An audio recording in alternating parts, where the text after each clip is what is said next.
Hello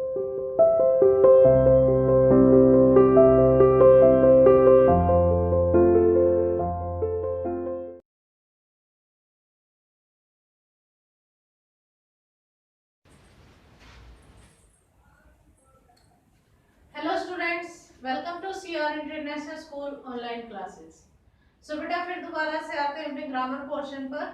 ठीक है, आपके 4th चैप्टर ग्रामर में कंप्लीट हो चुके हैं, जो कि स्टार्टिंग में जो था आपका मेन जो बेस था ग्रामर का, उसके बारे में हमने पढ़ा था, जैसे कि पार्ट्स ऑफ स्पीच था। और बेटा उसी पार्ट्स ऑफ स्पीच के अब हम अलग अलग पार्ट्स पढ़ते आ रहे हैं। ठीक है, जिसमें सबसे पहले हमने नाउन किया, फिर प्रोनाउन किए, एडजेक्टिव किए, और आज अपनी बारी है वर्ब की। ठीक है, ये आपके ग्रामर का, इंग्लिश ग्रामर का चैप्टर 5 है। ठीक है, वर्ब। देखो बेटा, पार्ट्स ऑफ स्पीच में मैंने आपको बताया भी था कि वर्ब क्या होता है। ठीक है, और उससे पहले मैं एक बार दोबारा से एडजेक्टिव डिफाइन कर देती हूँ।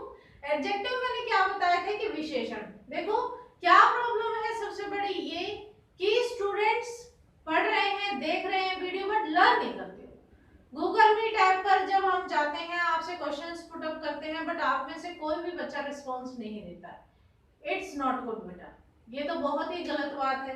ग्रामर को आप सीरियसली लीजिए। ठीक है, आप एंजॉय मत कीजिए कि हाँ वीडियो चल रही है हम देख रहे, नहीं। पढ़ाई को इसी तरीके से पढ़ो जैसे आप पहले स्कूल में पढ़ते थे। ठीक है स्टूडेंट्स, सो एडजेक्टिव को मैं डिफाइन करती हूँ। तो एडजेक्टिव क्या थे बेटा? अपने विशेषण। मैंने आपको 5 टाइप्स बताए थे एडजेक्टिव के आपकी बुक के अकॉर्डिंग, जिसमें आपका क्वालिटी था, क्वांटिटी था, डेमोन्स्ट्रेटिव था, इंटरोगेटिव था, नंबर था। ठीक है, ये आपके 5 टाइप थे एडजेक्टिव के जो हमने पढ़े थे। और साथ में उसमें बेटा डिग्रीज भी दी हुई थी। डिग्रीज में हमने 3 डिग्रियां पढ़ी थी, पॉजिटिव, इंपेरेटिव, ठीक है, सुपरलेटिव, सॉरी, पॉजिटिव, कंपैरेटिव और सुपरलेटिव डिग्री। उसमें मैंने आपको डिफरेंस बताया था कि सबसे ज्यादा जो टॉपिक इजी है ना बेटा, वो डिग्री का ही है। बस उसमें क्या करना होता है, आपको रूल्स याद करने होते हैं कि जैसे कि पॉजिटिव तो बिल्कुल सिंपल होती है, उसमें कोई कंपैरिजन नहीं होता है। कंपैरेटिव में 2 में कंपैरिजन होता है, सुपरलेटिव में 2 से ज्यादा में कंपैरिजन होता है। ठीक है बेटा, और साथ में देन का, द का, ये भी यूज मैंने आपको बताया। सो अब हम आते हैं फिर दोबारा से अपने टॉपिक पर, वर्ब पर। क्या होती है बेटा वर्ब? वर्ब क्या है? It is a word which shows the action of subject. ठीक है, या फिर सब्जेक्ट के बारे में बताता है कि वो क्या कर रहा है, कहां जा रहा है, ठीक है, क्या काम कर रहा है। जैसे कि मान लो ही इज प्लेइंग, ठीक है, तो ही इज प्लेइंग में ही तो क्या है बेटा? सब्जेक्ट। ही इज प्लेइंग, इसके बारे में बता रहा है, क्या कर रहा है ये? प्लेइंग, खेल रहा है। ठीक है, जो वर्ड सब्जेक्ट को डिफाइन करते हैं, सब्जेक्ट के बारे में बताते हैं, उनका एक्शन बताते हैं, उनका काम बताते हैं, उनको हम क्या बोलते हैं बेटा? वर्ब बोलते हैं। ओके स्टूडेंट्स, फिर उसके बाद वर्ब में हो गया। अब आपके पास जो नेक्स्ट पॉइंट है आपकी बुक में, वो है बेटा ऑब्जेक्ट ऑफ वर्ब। शुरू में तो आपने क्या पढ़ा कि वर्ब, ठीक है, वर्ब क्या होती है। अब हम बात करते हैं आपके object of a verb. Object of a verb क्या होता है कि फॉर एग्जांपल जैसे कि है what does Adarsh like, Adarsh like, ठीक है, इसमें वर्ब है लाइक, पसंद करना। फिर मैंने बोला व्हाइट शर्ट, व्हाइट शर्ट, यानी कि इस वर्ब का जो आंसर होगा, इस वर्ब का जो आंसर होगा बेटा, वो ही वर्ब का ऑब्जेक्ट होता है। ठीक है, ऑब्जेक्ट ऑफ ए वर्ब होता है। समझ में आया? व्हाट डज आदर्श लाइक, तो हम लिखेंगे आदर्श लाइक्स व्हाइट शर्ट। ठीक है, आदर्श लाइक्स व्हाइट शर्ट, यानी कि जिस वर्ड का यूज वर्ब के लिए किया जा रहा है, उसको हम क्या कहते हैं? Object of a verb. ठीक है, समझ में आया बेटा? अगर मान लो हम यहाँ से व्हाइट शर्ट हटा देते हैं, खाली हम लिख देते हैं आदर्श लाइक्स, क्या वो तो जब भी हमारा ऐसे क्वेश्चन ही रह गया कि हमें पता ही नहीं चला क्या पसंद है उसको। तो ये क्या है? Object of a verb. ठीक है, जो वर्ब के लिए आते हैं, जो वर्ड उनको डिफाइन डिफाइन करते हैं या फिर ऑब्जेक्ट के बारे में बताते हैं, वो क्या होते हैं बेटा, ऑब्जेक्ट ऑफ वर्ब होते हैं। एक और एग्जांपल बता दो, जैसे कि she loves her mother। अब इसमें मैंने लिख दिया whom does she love, whom does she love, love किसको पसंद, किसको प्यार करती है, मदर, किसको, मदर। तो मदर क्या है बेटा, ऑब्जेक्ट ऑफ वर्ब, ठीक है। यानी कि उस वर्ब का जो आंसर है, उस वर्ब के लिए जो आंसर आ रहा है, उसको हम क्या बोलते हैं, ऑब्जेक्ट ऑफ वर्ब। समझ में आया बेटा। एक डेफिनेशन मैंने आपको दी थी वर्ब की, कि वर्ब क्या होते हैं, इट इज एक्शन वर्ड, ठीक है, जो बताता है सब्जेक्ट के बारे में, सब्जेक्ट के एक्शन को शो करता है। और दूसरा है अपना ऑब्जेक्ट ऑफ वर्ब, यानी कि वर्ब के लिए किस ऑब्जेक्ट का यूज होता है, तो इस तरीके से है, ठीक है। नेक्स्ट आपका बेटा पॉइंट आता है आपकी बुक में ट्रांजिटिव एंड इंट्रांजिटिव, जो कि सबसे ज्यादा इंपॉर्टेंट है। Transitive and intransitive.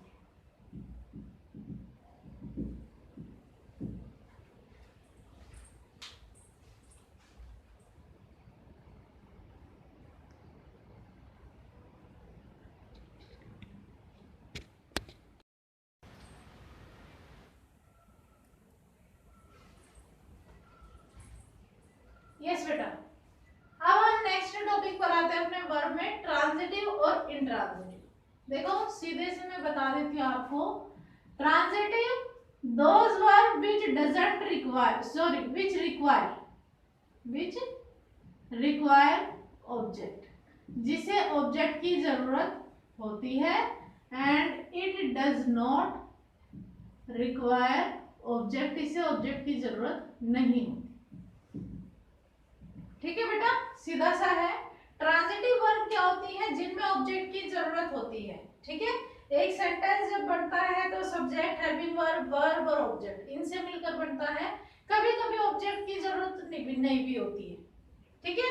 बट ऐसे सिचुएशन में जब कभी ऑब्जेक्ट की जरूरत पड़ती है तो उसमें वर्ब बेटा हमेशा ट्रांजिटिव होती है, और जिसमें जरूरत नहीं होती है लगाने की, उसमें क्या होता है, इंट्रांजिटिव होता है। फॉर एग्जाम्पल यहां लिखा है शी वेस्ट, ठीक है, शी वेस्ट ऐसे लिख दिया मैंने। यू लिखने के बाद क्या, वेस्ट तो बहुत सारी चीजें हो सकती है, टाइम भी हो सकता है, नोटबुक भी हो सकता है, वर्क भी हो सकता है, कुछ भी, एक्स वाई जेड कुछ भी। यानी कि यहाँ इसके साथ क्वेश्चन मार्क खड़ा हो गया कि ये अधूरा है, ये सेंटेंस कंप्लीट नहीं है, ठीक है। ऐसे सेंटेंसेस में बेटा वर्ब के साथ ऑब्जेक्ट का होना बहुत ही ज्यादा जरूरी होता है, उनको हम ट्रांजिटिव वर्ब बोलते हैं, जिसमें ऑब्जेक्ट जरूरी है, अदरवाइज वो सेंटेंस इनकम्प्लीट हो जाएगा, ठीक है। शी वेस्ट हर टाइम, वह अपना समय व्यतीत करती है, ठीक है बेटा, समझ में आया। ट्रांजिटिव में क्या होता है बेटा, हमेशा ऑब्जेक्ट की जरूरत होती है। नेक्स्ट है फॉर एग्जांपल है इंट्रांजिटिव। इंट्रांजिटिव में जैसे मैंने लिखा एरोप्लेन फ्लाइज, एरोप्लेन, अब जैसे मान लो मैं यूं लिख दूं एरोप्लेन इज फ्लाइंग, ठीक है, हवाई जहाज उड़ रहा है। अब क्या इसके लिए इन द स्काई लिखना जरूरी है, aeroplane is flying in the sky, भाई जाहिर सी बात है, हवाई जहाज तो हमेशा आसमान में ही उड़ता है, धरती पे तो उड़ता नहीं है, ठीक है बेटा। हम क्या शो करना चाह रहे हैं इसमें कि जहां हमें ऑब्जेक्ट की रिक्वायरमेंट नहीं होती है, जहां हमें ऑब्जेक्ट की जरूरत नहीं होती है, वो तो होती है हमेशा इंट्रांजिटिव वर्ब। बट जहां हमें ऑब्जेक्ट की जरूरत है, बिना ऑब्जेक्ट के वो सेंटेंस इनकम्प्लीट है, अधूरा है, वहां बेटा ट्रांजिटिव वर्ब होती है, ठीक है।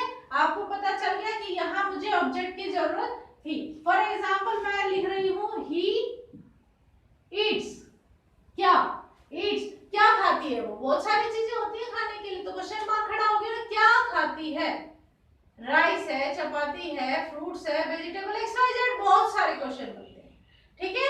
तो इसमें क्या है, हमें कंप्लीट सेंस जानने के लिए इस सेंटेंस का हमें इसमें ऑब्जेक्ट की जरूरत पड़ती है, ठीक है, फिर मैंने मान लो यहाँ एक एग्जांपल और लिख दिया, द वाइंड ब्लू, हवा बहती है, मैंने ये लिख दिया।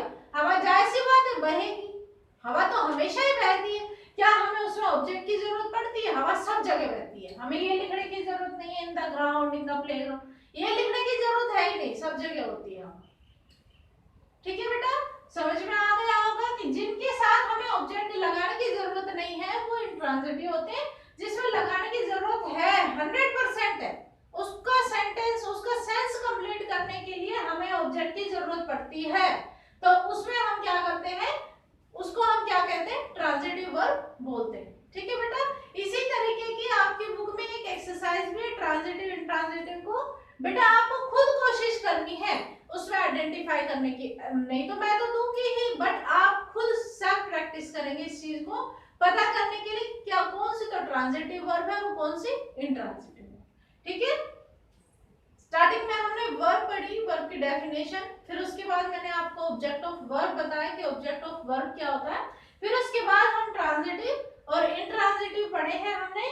अब नेक्स्ट है आपका इनकम्प्लीट वर्ब्स। इनकम्प्लीट वर्ब्स जैसे मैंने अभी अभी आपको एग्जांपल बताया, ही ईट्स, ये इनकम्प्लीट वर्ब्स होती है बेटा जो अपना सेंस कंप्लीट नहीं करती। ठीक है, जैसे कि the lawyer roars, ठीक है, ये जो वर्ब होती है ना वो हमेशा इनकम्प्लीट होते हैं, या फिर हम इनको कॉम्प्लीमेंट भी बोल सकते हैं। ठीक है, जो इनमें ऑब्जेक्ट नहीं होता है, हमें ऑब्जेक्ट लगाने की जरूरत पड़ जाती है, वो ट्रांजिटिव की तरह ही है, सेम, इसमें कोई डिफरेंस नहीं। ठीक है बेटा, नेक्स्ट एक चीज और है आपकी बुक में, क्या है, इसी के जस्ट नीचे कॉम्प्लीमेंट के नीचे ही लिखा हुआ है strong verb and weak verb.